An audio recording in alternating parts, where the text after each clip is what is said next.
நீதிமன்றம் சொல்லியிருக்கக்கூடிய கருத்துக்கள், அரசு பணியிடங்கள் மாநில அரசால் எளிதில் வழங்கப்பட வேண்டியவை அல்ல, அவை தகுதியின் அடிப்படையில் பெறப்பட வேண்டியவை, அவற்றின் மதிப்பும் முக்கியத்துவமும் உணரப்பட வேண்டும், வேலைவாய்ப்புக்காக காத்திருக்கும் பலர் இருக்கிறார்கள் அப்படின்ற அப்சர்வேஷனை சொல்லியிருக்காங்க. இப்படி நீங்கள் கருணை அடிப்படையில் பணி வழங்கினால் அடுத்தடுத்து பலரும் கருணை அடிப்படையிலான அரசு பணிக்காக விண்ணப்பிக்க வருவார்கள். ஒரு தவறான முன் உதாரணத்தை இது ஏற்படுத்திவிடும் அப்படின்னு 2 நீதிபதிகள் கொண்ட அமர்வு சொல்லியிருக்கிறாங்க. ஒரு ஆக்கப்பூர்வமான அணுகுமுறையா இல்லை இதில் ஏதாவது முரண்பாடுகள் இருக்கா நீதிமன்றத்தின் பார்வையில்? இல்ல, நிச்சயமா இது ஒரு ஆக்கப்பூர்வமான அணுகுமுறை அப்படின்னு தான் நான் பாக்குறேன். தொடர்ச்சியாக விஜய் அவர்களை மக்களுக்கு பிடிக்கும், அதே நேரத்தில் விஜய் அவர்கள் எது செய்தாலும் பிடிக்கும் என்று தாவேக்கா நினைத்துக் கொள்கிறதோ என்கிற ஒரு ஐயப்பாடு இதில் ஏற்படுகிறது. ஏன்னா போட்டித் தேர்வு என்பது கிட்டத்தட்ட லட்சோப இளைஞர்கள் தொடர்ந்து எழுதி கொண்டே இருக்கிறார்கள். அவர்கள் மத்தியிலே இது ஒரு அவநம்பிக்கையை ஏற்படுத்திய ஒரு நிகழ்வு. நீங்க 41 பேர் உயிரிழப்பு என்பதை தாண்டி அதுல ரொம்ப முக்கியமா என்னன்னா ஸ்டெர்லைட் வழக்கை முன்னுதாரணம் காட்டுறாங்க. நீங்க ஸ்டெர்லைட் களத்திற்கே வந்தவர் விஜய் அவர்கள்.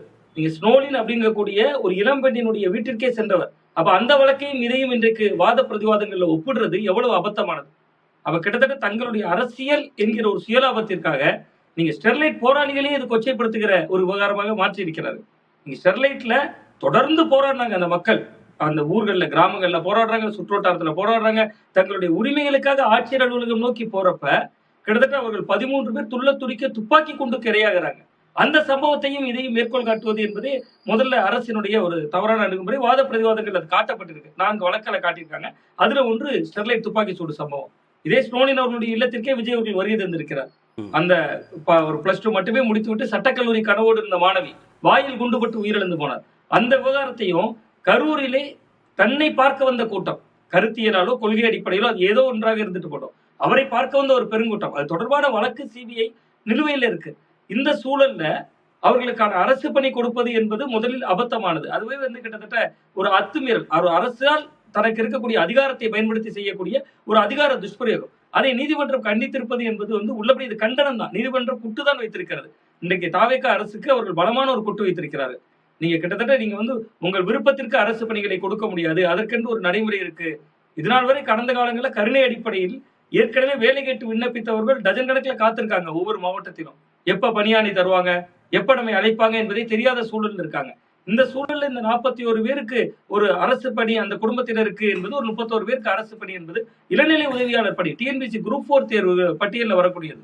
அந்த பணிகள் எல்லாம் வழங்கப்பட்டது. அதற்கெல்லாம் இரவு பகலாக இந்த மாவட்ட மைய நூலகங்கள் போனா பணம் கட்டி படிக்க வசதி இல்லாத பல இளைஞர்கள் அதிலிருந்து படிக்கக்கூடியவர்களா இருக்காங்க.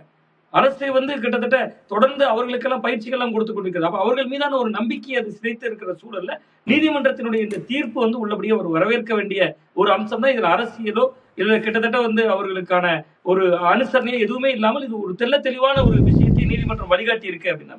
ஆனா நாங்க சாதாரண பணியை தான் ஒதுக்கீடு செய்தோம், அப்படி பணி ஒதுக்கீடு செய்யப்பட்டவர்களுடைய கல்வி தகுதி பார்க்கப்பட்டது, வயது பார்க்கப்பட்டது, அந்த விதிமுறைகளுக்கு உட்பட்டு தான் அரசு பணி கொடுக்கப்பட்டதுங்கிறதா அரசு தரப்பு வாதம்.